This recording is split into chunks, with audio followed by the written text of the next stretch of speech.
Happy Monday, everyone. Welcome to a new week of the Disney Morning Show, starring the one, the only Kyle Burbank, Hello. and the easily duplicatable Doobie Mosley, co-founder here at Laughing Place. Kyle is our managing editor. It's time to catch up on what's going on in the world of Disney. Hope you had a good weekend. Kyle, did you have a good weekend? Yeah, it was pretty good. Didn't do anything too exciting, but that's the way I like it.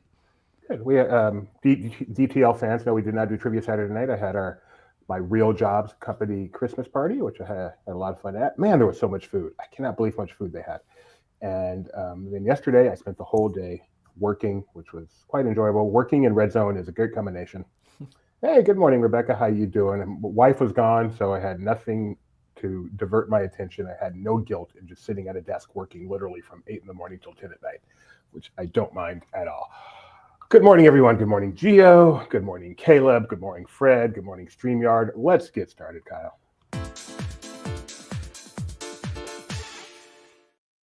All right. So last week when we did this, it was the Disney stock was at 116.87. It has come down to 114.82. It is down $2. Jeez. The slide has begun. The slide to mediocre. Now we'll see. Who knows? There are all kinds of factors that play into those things. But nice to see it stably over 100 again. Is Ethan prepared for the morning? Of course.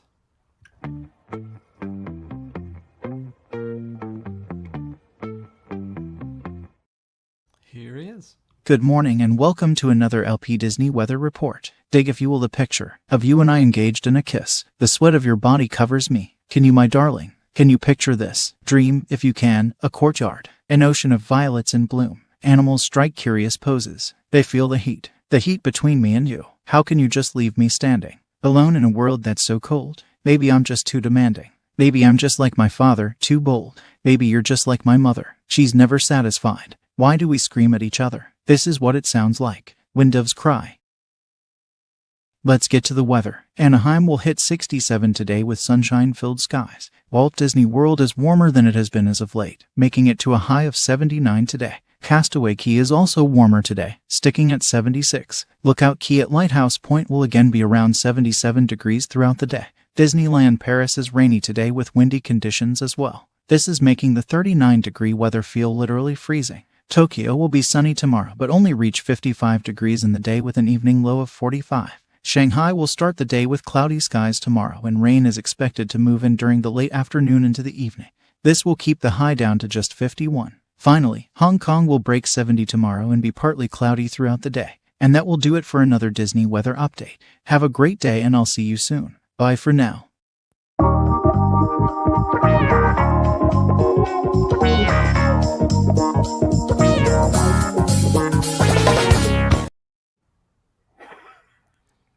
Just love reading the comments on Ethan's rendition of When Doves Cry by Prince. So not filled with emotion.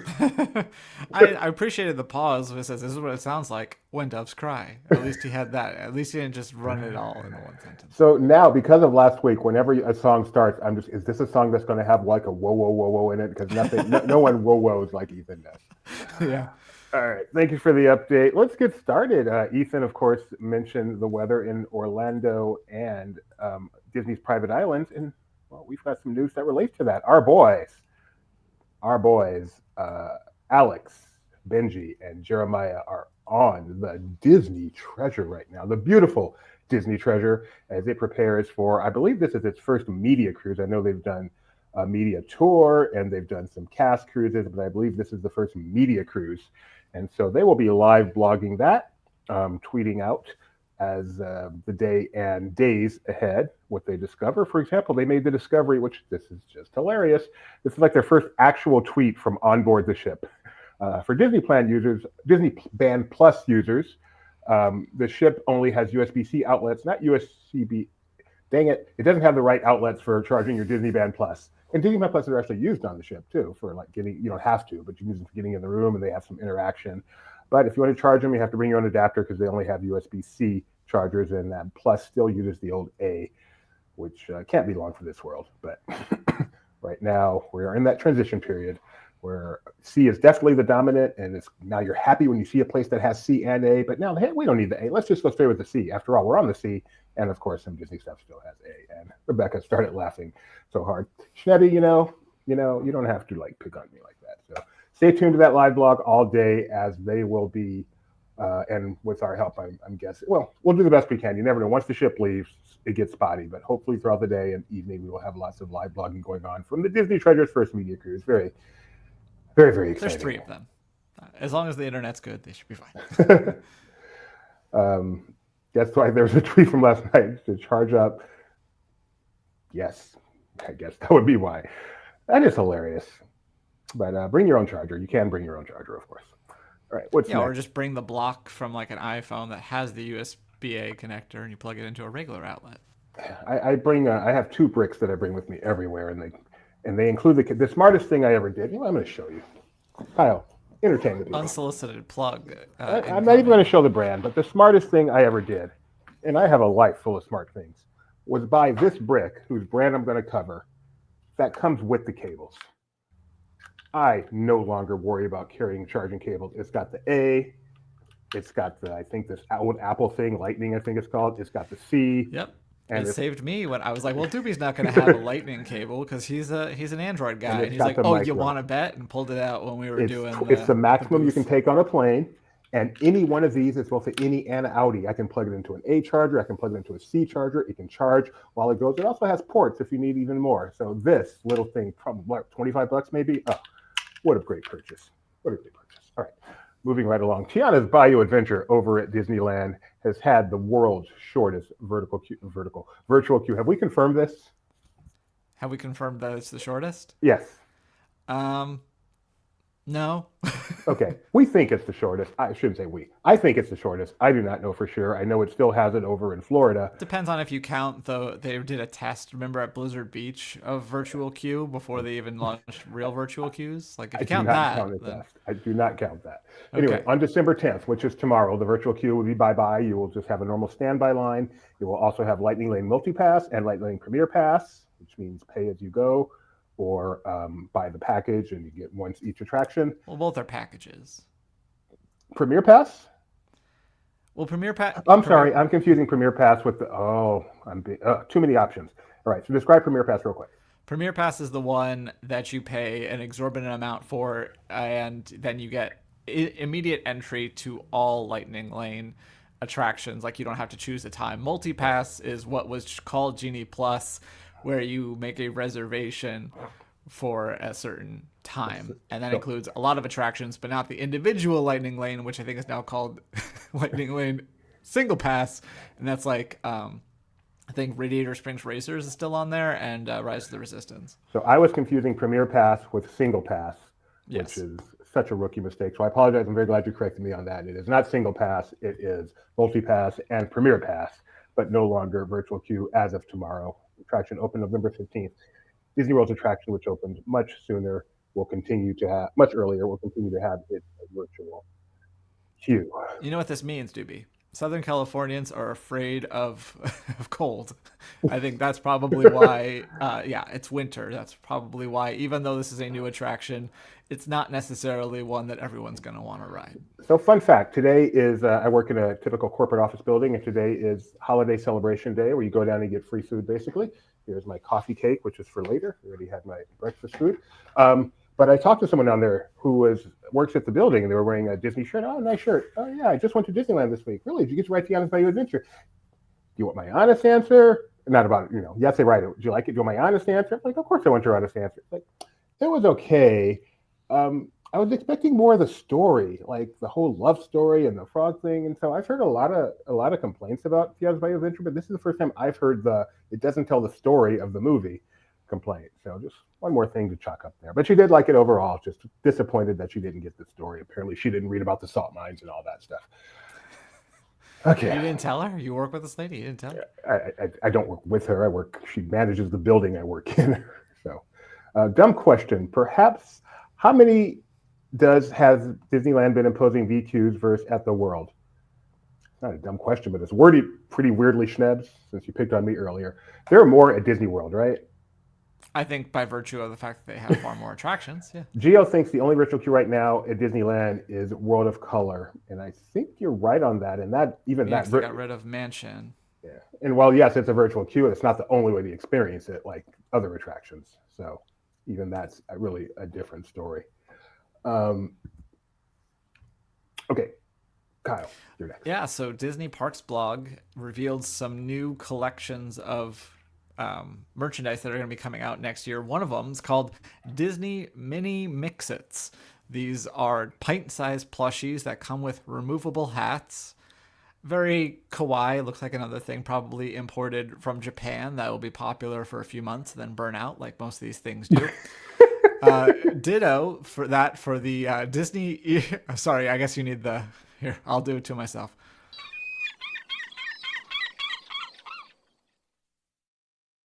You also have Disney Irresistibles, which are vinyl ear hat collectibles. You'll see one. The first one they gave us an example of is the classic Mouseketeer ear hat. So they'll probably have some different versions there. And then another, some new lounge flies. You see here the Cheshire Cat.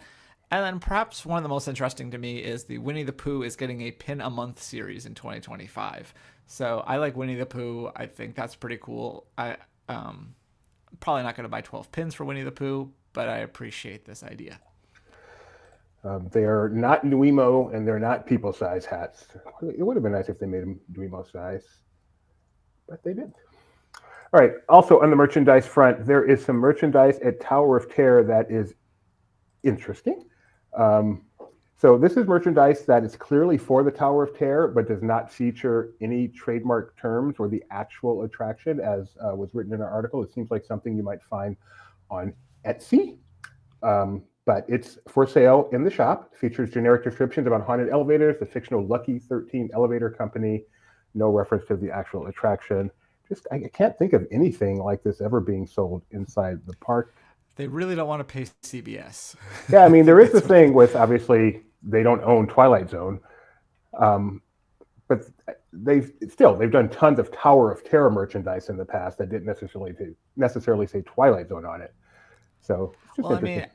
Here the thing is, like, if you've looked at Disney over the past years, yeah, there are Etsy shops that get really popular. There are types of things on Etsy that do well, and then Disney kind of reappropriates them and makes their own version of it. Yeah, so this is the first time they've done that. It just feels weird because they're not like that good. It's kind of what it comes down to. But yeah, I wonder if they're going to be making more of these like more generic ones to make it be a little bit more obscure and esoteric. It's kind of an interesting idea. It just right now it feels like a knockoff, where in reality it could be that appealing to those fans that, hey, well, all these unauthorized sellers are making money, we can do something like that too. Yeah, I would hope it is because, hey, let's just be cool and stuff, not let's avoid our own trademark or the CBS trademark or whatever. But ultimately all that matters is it cool merchandise, and it's kind of fun. We'll see. Like that one said, step aboard the ride of your life, Sunset Boulevard. It's kind of cool. Well, we're going to continue our mini Barely Necessities here. We're talking about some more merchandise. Hasbro announced the next wave of Hasbro retro collection items. So these are in the pipeline. So we don't get a look at the actual figures yet, but they did announce some retro figures that are in the works, including a Rebel Fleet Trooper, a Sand Trooper, Walrus Man, that's got to be a favorite, Luke Skywalker on Yavin, Han Solo in his Imperial Stormtrooper outfit that he wears for a bit there when they're sneaking onto the Death Star, and Dr. Avazan is how I'm going to say that. So you can look out for these in the future, coming from Hasbro. I really do not like Walrus Man. He is so disturbing to me. Today, if you're a fan of Bluey, there's the final batch of Bluey mini-sodes that have come to Disney Plus. But ahead of that, they gave us a sneak peek at one of those shorts called Robo Bingo. There are 6 more shorts, so there's 20 in total, including the past 2. So if you go to the minisodes, you'll see there's 23, and that's because each collection has a compilation at the end that you can watch. So if you want to just watch all 6 of these, go to the very last one, and it says compilation 3. You can watch all 6 new minisodes out today. Are you caught up on that? I have not. I forgot that it was today, but I'll wait for Becca to come. We've watched the past two collections of minisodes. They're very enjoyable. They range in length. They're very short for the most part. But yeah, even shorter than regular Bluey episodes, which are only 7 minutes. Can you do Golden Globes next? Yeah, Golden Globes were announced this morning. The nominations. You know, there's a couple years there where the Golden Globes were not relevant, but they're making a comeback. So we'll talk about them, and I want to hit some of the highlights. A Complete Unknown was a big one for Disney. It got a Best Picture in the drama category nomination, as well as Best Actor and Best Supporting Actor. That's Timothée Chalamet and Edward Norton. A Real Pain was nominated for Best Picture Comedy, as well as Actor for Kieran Culkin, Supporting Actor Jesse Eisenberg, and Screenplay by Jesse Eisenberg. I didn't know he wrote it. Animated category, we got Inside Out 2 and Moana 2 were both nominated. Shogun was nominated. Oh, moving to television. That's the thing about the Golden Globes. They have both television and movies. Shogun was nominated in the drama category as well as some of the acting categories. For comedy, you had Abbott Elementary, controversially The Bear, and Only Murders in the Building, and some of those were also in the acting categories. And then another one I wanted to mention is that Kathryn Hahn, who we'll be talking about a little bit later in the show, was nominated for Best Actress for Agatha All Along in the comedy category. And so yeah, we'll find out who wins at the 2025 Golden Globes, hosted by Nikki Glaser, and that will air Sunday, January 5th on CBS and Paramount Plus.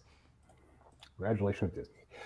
And in not fun news, Randy Moss, who is a Hall of Fame wide receiver, some may say the second greatest of all time. I don't think anyone argue with Jerry Rice as number one, but he is also a co-host on Sunday NFL Countdown at ESPN. And those of you who watched last week may have seen he was wearing glasses, and he made a mention of the fact that he was dealing with a major health issue, and that's why he was. So it was announced that he is actually stepping away for now because of those health issues. And so hopefully this is a temporary thing. He makes a speedy recovery. And I remember Randy Moss from his coming into the league and obviously be one of the greats of all time. And now he's a really, really good announcer and analyst. So hopefully he is back very soon. I didn't even realize until this story that he and Joe Buck work at the same company now. That's why we cover it all. That's all right. When I think of either one of them. That's what I think of. So so let's go to Disney Plus now. Every now and then we check in with the Disney Plus top 10, which is what people are actually watching, not just what they're pumping up. So here's my Disney Plus. Here's my front page right now. Shocking, Bluey, mini episodes. I do have it set on the, PG-14 or whatever.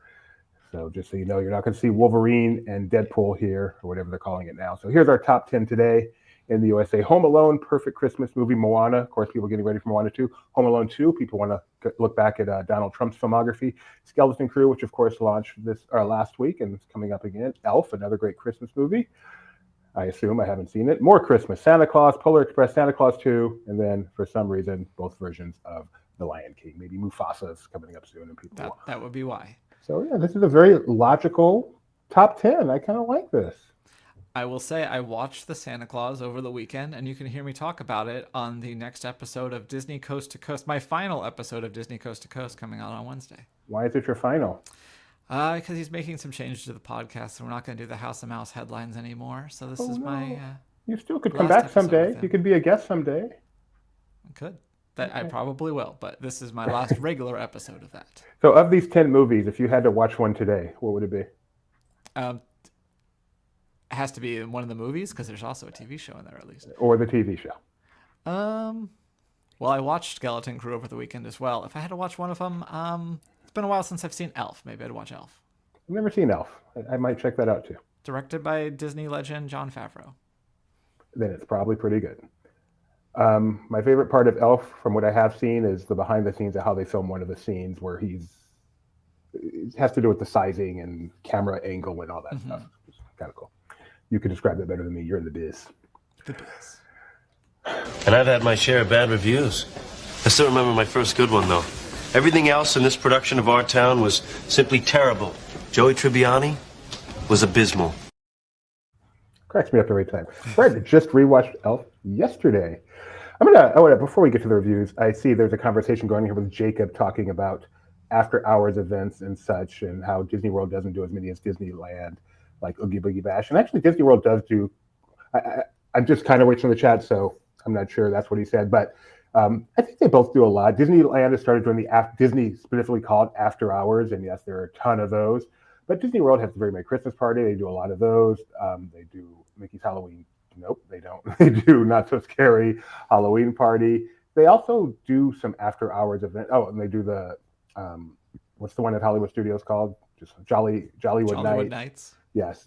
And then they also have in the past, I don't think they have this year, you'll correct me if I'm wrong, but just some straight after hours, no real theme. They do them in the first half of the year. So they've announced the 2025 ones. Those aren't themed like the Disneyland ones, and so it's easy to confuse them. But yeah, that's more of just like a basic upgrade, but I'd still count that. I would definitely count it. Like you said, they're not themed, but you're just paying the money but they have very low attendance. So you can really ride and ride and ride and ride and ride. So yeah, they different approaches, different crowds, but they definitely both still have theirs. And thank you, Rebecca, as well. I know you're having that conversation in the chat. Didn't want to usurp you, but also don't want to ignore the chat. All right, we are on to reviews now. We have a review of Nat Geo's Inside the Enchanted Forest.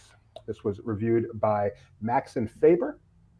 His subhead is Who Needs Dragons and Fairies? The title, Nat Geo's Inside the Enchanted Forest, explores the fantastical reality of planet Earth's most diverse biomes. So we do as we always do. We ask Chatty, hey, I don't have time to read this. Can you summarize it for me and tell me how much he likes it? Chatty does it. Is Chatty 100% accurate? We don't know. Nat Geo's Inside the Enchanted Forest is a 6-episode series exploring Earth's diverse biomes from rainforest to deserts, showcasing fascinating relationships like sloth and sloth moth. It sounds like writing Living with the Land. Its stunning visuals and insightful storytelling are captivating, though the fairy tale style narration and music might feel excessive to some viewers. Premiering December 6th, that's 3 days ago, which is when he actually wrote this. We put this off on Friday on Nat Geo Wild. The series is now available on Hulu and Disney+, and the reviewer would likely give it an 8 out of 10. Thank you very much, Chatty, for your assistance. And the rest. All right, as Kyle mentioned, Catherine Hahn was at the Disneyland Resort this past weekend doing Candlelight. Candlelight at Disneyland is a little bit different than it is at Disney World. Disney World is a big event, dining packages just every night for weeks on end. Disney World, it's one weekend. It's very limited seating, usually offered just to like the Club 33 and people like that.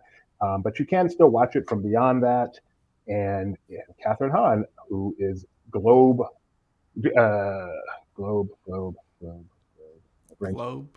What's the name of the word? The name of the award? Golden Globe nominated. My brain just literally stopped at the word Globe. Golden Globe nominated actress from Agatha All Along and WandaVision was the surprise host. They never announced who the host is, so it's always exciting to follow Twitter and where's it going to be revealed. She was the surprise host. I don't know if anyone out there got to see it. They don't even really announce when it's going to be.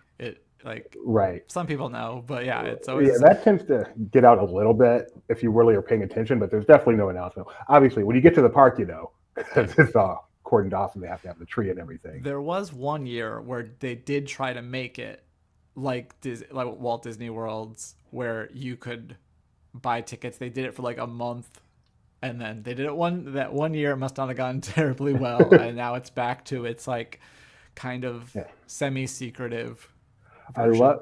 I've never been in the in crowd here. I've seen it at Disneyland just from the outskirts.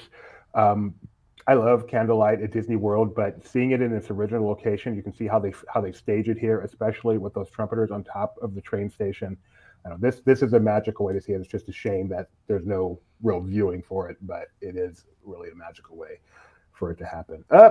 Tony Betty with a comment. Oh, that's a good point, Tony. Thank you. Can I see what it is? Yeah, sure. Okay. Tony Betty points out the party also adds more opportunity in times when Disneyland typically closes earlier, where Disney World hours are largely the same as a destination resort with extra magic hours and the $sign after hours. All right, next up on And the Rest, Kyle. Sorry, I dropped out for a second. But yeah, while we were doing the live stream with Mike around World of Disney, we walk in World of Disney and these cast members are trying to get him to take. He thought that they were doing wrapping paper, but they were giving away wrapping paper. So these are Hulu themed. There were two different ones. There was a Grey's Anatomy one that said "Pick me, choose me, love me," which, if you don't get that reference, it's apparently from season 2 of Grey's Anatomy 20 years ago, basically. Doesn't say Grey's Anatomy on there. It just says that phrase. Who wrote time out? Who wrote this? I got to call time out. Who wrote this article? I gotta look. Luke wrote it. Luke with the video for Pick Me, Choose Me, Love Me. Way to go. All right, continue.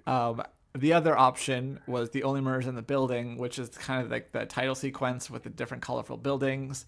That would be my choice. So yeah, we don't know how long they're doing this for or what, but if you happen to be at World of Disney, or if it'll be coming to Walt Disney World for that matter, we just happened to spot it while we were there. So Christmas wrapping gives me a chance to ask you, Kyle, what's your favorite Christmas song? Christmas wrapping. Right. And Statler and Waldorf, the old men from the Muppets, are going to be making an appearance on the 2024 Game Awards stream. This will be happening December 12th. They'll be presenting. This is the 10th anniversary of the Game Awards, so they wanted to have something special. And there's some Disney nominees, like Star Wars Outlaws is nominated, as well as some other things. And this will be taking place, the award show will be taking place at the Peacock Theater in Los Angeles, but I wish they'd move it to Pittsburgh. Is that written here? No, Kyle just I came didn't up with write it. that. I thought about writing it, and I'm like, I'll remember. It's fine. Very good. And finally, Moana 2 has made her debut. No, that's not the way to put it. She's still the original Moana. She just has a different look. The Moana 2 costume. There's only one Moana. She has made her debut at Disney California Adventure.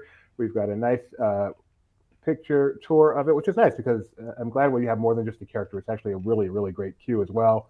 A lot of cool stuff in there. You can see Hey Hey and Pua and all this. So go check that out. And then, of course, at the conclusion, looks like a nice picture spot. You actually get to meet Miss Moana 2 herself. So go check that out at Laughing Place.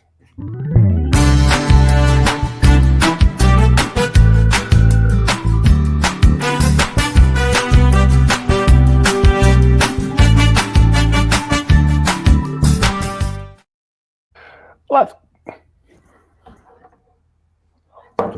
Buzzing all of a sudden, almost said.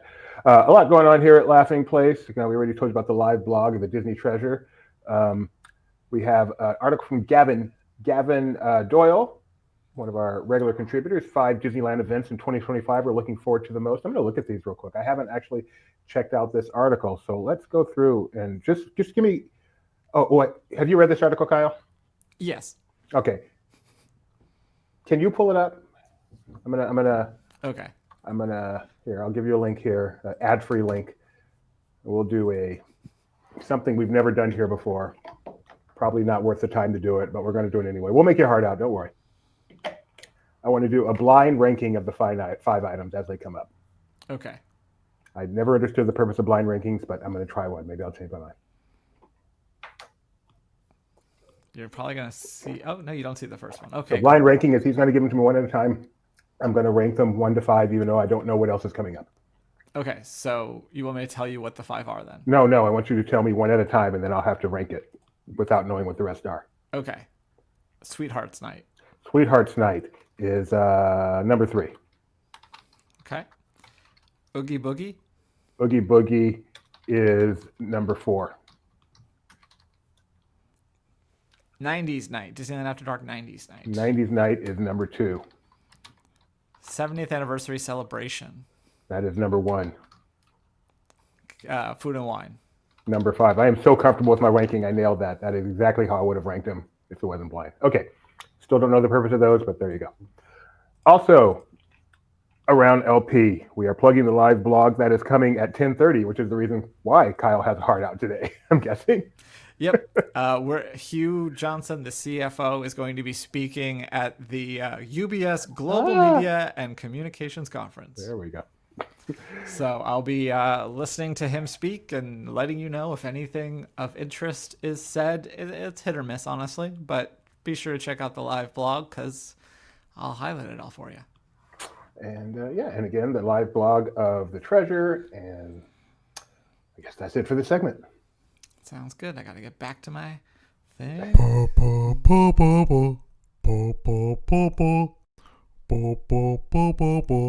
The fun stuff. So I ran across this on TikTok that we ended up doing an article for it. You put it in to do, it gets done. I see that should not be a given. Me putting in something to do can still be struck off. Don't Luckily, do it it was a because slow I put it day. in. Okay. So I noticed this on TikTok, I believe. This is Paul Hauser, and I know him from being the star of Jewel, which is the movie about Richard Jewell, the thought to be Atlanta Olympic bomber. Turns out he was completely innocent, and in fact, a hero. Great performance. And so I saw that he went on, I think, a podcast. No, on Letterboxd, which is a website where people can review movies, and he has his own Letterboxd account, and he reviewed his own movies very honestly. And so I just thought it was interesting to know that. And he's been in a couple of Disney movies. He's been a voice in Inside Out 2, and what was the other one, Kyle? Cruella. He was in Cruella, not a voice. That's a live action. And so interesting. What I thought was most interesting, out of 5, he gave Inside Out 2 a 4.5, and Cruella a 4.7. And I don't know too many people who think of Cruella as a great movie, but that is a very high ranking. And not just because he's in it, because I think he gave Jewel like a 4.5 or something. So 3.5. 3.5, which is a great movie. Wonder what he has against Jewel. Fantastic movie. Anyway, thought it was interesting. Maybe I was on LP. What are Hugh's thoughts on Disney Parks guest belt notches? We'll find out. That's a Christine McCarthy reference. Gotcha. And then the other thing is, I'll let you talk about this one, Kyle. Barlow and Bear, the songwriters from Moana 2, made an appearance at Disney California Adventure. Looks like in front of by World of Color. Surprise performance. So yeah, that's pretty cool. I don't know if these are actual guests or this was a special event with cast members, but still pretty cool to see them performing in front of that beautiful World of Color performance. How's Moana 2 doing? We should have that as our part of our Monday roundup when we are doing this show and Disney has a movie out. That is my I'm sure failing. It's doing well. I don't know if Wicked beat it out because I saw Wicked was beating it on a couple of weekdays last week, but that doesn't mean that it beat it on the weekend. That is definitely my failing not to have that as a regular Monday feature when the movie's out. It looks like Moana 2 actually crushed Wicked this weekend. 52 million to 35 million. Very nice. So there you go. Moana 2 doing very well. It is now up to $300 million. Domestic? I believe, yes, that is domestic. $300 million domestic already. It's a success. Well, now it's time for a very special. This is very sad. After Variety picked up the story, he said he's going to stop for, no, that's just life. If Variety picked it up, I think we're not the problem here. It is time. I'm sorry. Do the intro again.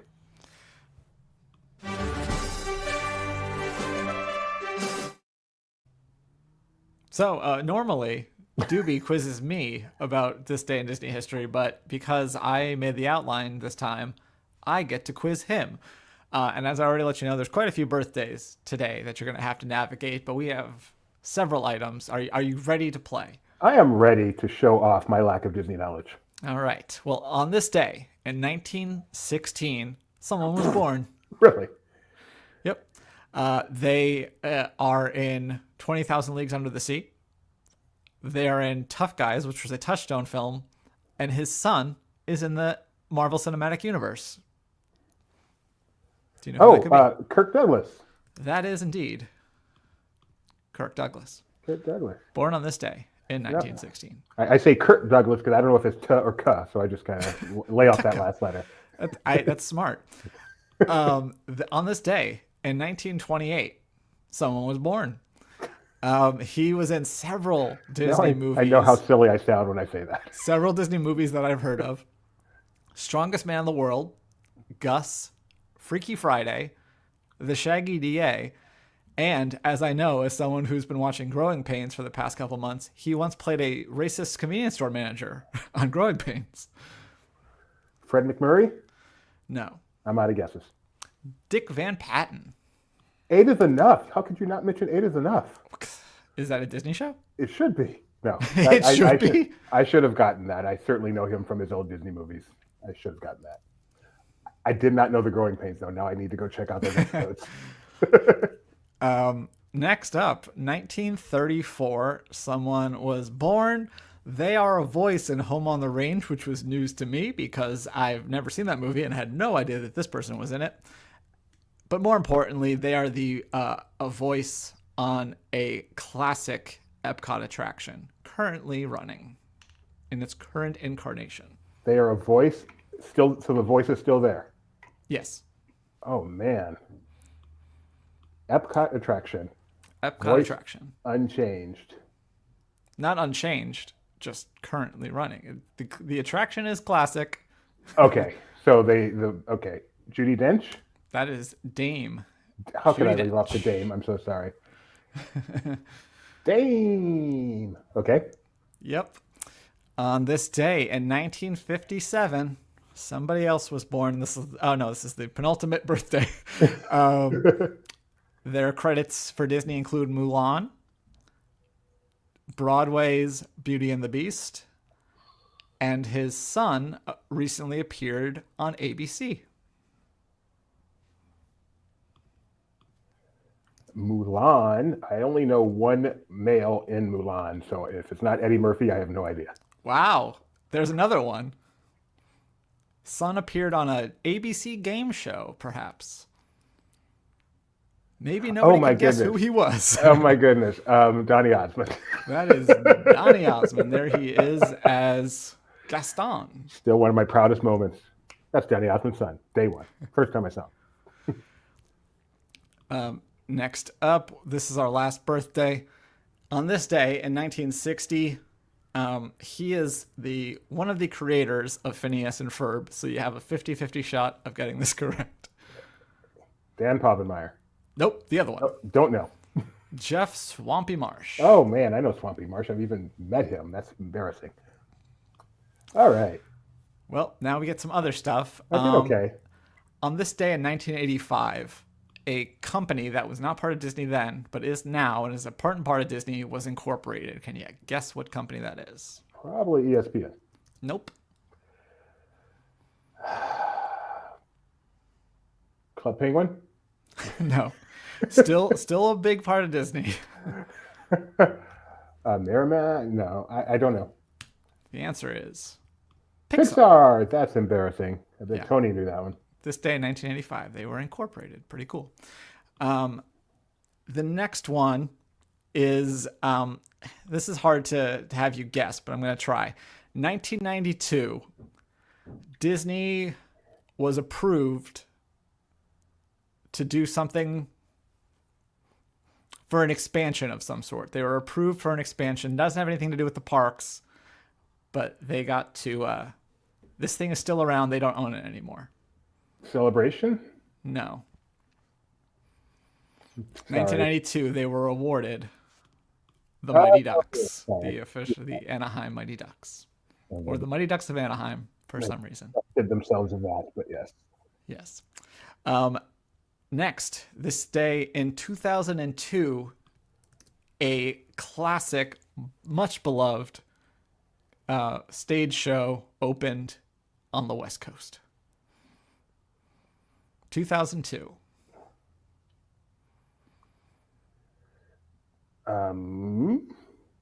Is it still there?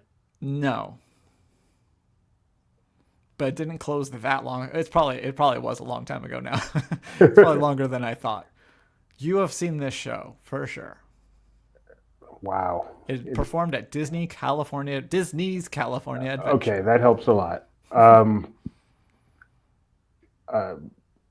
Aladdin, a musical spectacular. Aladdin, a musical spectacular. I have seen that show a lot. Yeah. And then finally, on this day in 2005, a movie opened from Walt Disney Pictures that I'm just going to give you a 2-word hint. Wait, 2005? 2005. Okay. Your 2-word hint is Turkish Delight. Oh, Chronicles of Narnia? Chronicles of Narnia, The Lion, the Witch, and the Wardrobe. Yes. What a perfect... If we're playing Password, that could not be more perfect. And that's it. You did very well. You got all of them except for Pixar. Not bad. And then the Ducks one that I was gonna just probably tell you if you didn't get it anyway. It's a lot harder on this side. Okay. Oh, man. Oh wait, you didn't get Dick Van Patten either. I forgot about that. I was hoping you forgot that one because I'm embarrassed. That one's the embarrassing one. That was fun. You got to do that again. Thank you, Kyle, for doing the rundown. So going forward, we're gonna switch off things a little bit more than we have in the past in terms of who does the rundown. We're probably going to have more people than just me and Kyle hosting. Our goal is to have this happen pretty much every day instead of the long hiatuses we tend to have now or last minute cancellations if something else comes up. So thank you guys for being out there and watching us this morning. I did want to mention one other thing I saw this weekend. For some reason, I was trying to find something to watch while I had my marathon programming yesterday, and I watched To Serve Man. And it's a cookbook, and it's actually a really good episode. So, okay. I saw a generic version of that. So, It was a Tower of Terror t-shirt. Oh, I get joke. it. So, Kyle, since you did This Day in Disney History, you got to go through that website that I go to, thisdayindisneyhistory.com. Did Walt Disney write any letters to his sister Ruth on this day?